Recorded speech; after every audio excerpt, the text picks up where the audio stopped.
Môj dom je vždy bezchybne čistý.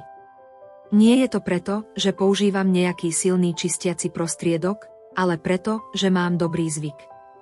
Vždy po sprche použijem tento malý mop s útierkou na tvár, aby som utrela vlasy, škvrny od vody a iné miesta, kde sa hromadia nečistoty. Vďaka tomu vyzerá kúpeľňa tak pohodlne. Po varení použijem tento mop s vlhkou utierkou na utieranie špinavých dvierok skriniek a masných podláh.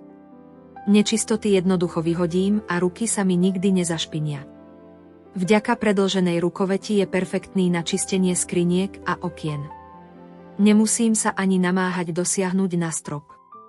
Ľahko vyčistím okraje a štrbiny, kam sa bežne nedostanem.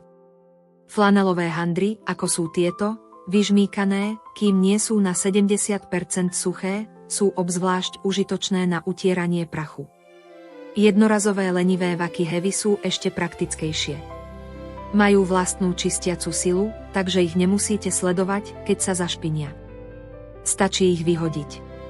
S nimi nemusím robiť denné upratovanie. Môj dom je vždy bezchybne čistý.